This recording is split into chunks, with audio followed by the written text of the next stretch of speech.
कहानी की शुरुआत ना बहुत ही आम सी है। एक माँ है जो रोज अपने बेटे को फोन करती है और बेटा उसका जवाब हमेशा एक ही होता है, बाद में बात करूंगा। बस यही सिलसिला हर रोज चलता रहता था। और देखिए, ये कोई एक दिन की बात नहीं थी, ये तो एक रूटीन बन चुका था, एक आदत, बिल्कुल वैसी आदत जो शायद हम में से कई लोगों की जिंदगी का हिस्सा है। इतनी नॉर्मल कि इस पर कोई ध्यान भी नहीं देता। जरा सोचिए, ये कितना साधारण सा लगता है ना? रोज का एक काम, यहाँ एक ही बातचीत के दो बिल्कुल अलग अलग मतलब। माँ के लिए ये फोन कॉल क्या है? जुड़ाव का एक पल, अपनी परवाह दिखाने का एक तरीका। लेकिन बेटे के लिए उसके लिए ये एक रुकावट है, एक इंटरप्शन, और बाद में का एक ऐसा वादा जिसे बस टाला जाता है। और फिर कहानी में एक ऐसा मोड़ आता है जहाँ वो रोज का रूटीन टूट जाता है, सब कुछ बदल जाता है। ये वो पल है जब रोज की आदत की जगह एक खामोशी ले लेती है।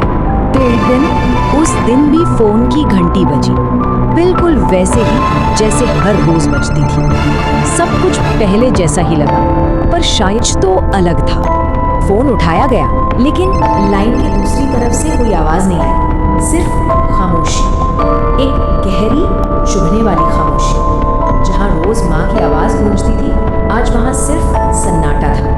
तो अब आते हैं कहानी के उस एक शब्द पर जिसने सब कुछ बदल दिया, बाद में। ये छोटा सा शब्द सुनने में कितना आसान लगता है, पर असल में ये इरादे और हकीकत के बीच एक बहुत बड़ा फासला है।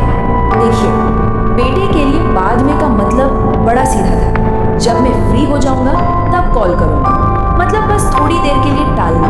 पर असलियत क्या निकली? असलियत ये थी कि वो बाद में कभी आया ही नहीं।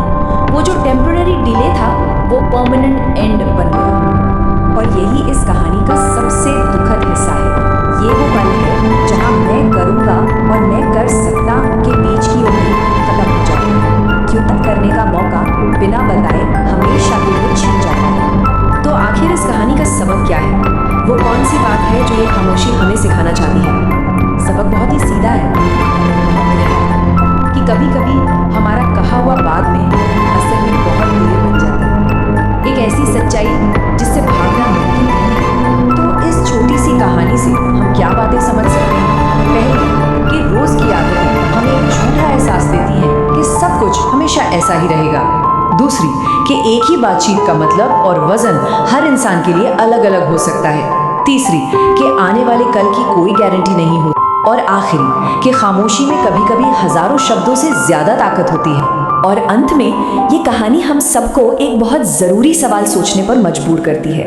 अपनी जिंदगी में ऐसा कौन है जिसकी हम ये सोचकर टाल देते हैं कि बाद में बात कर लेंगे?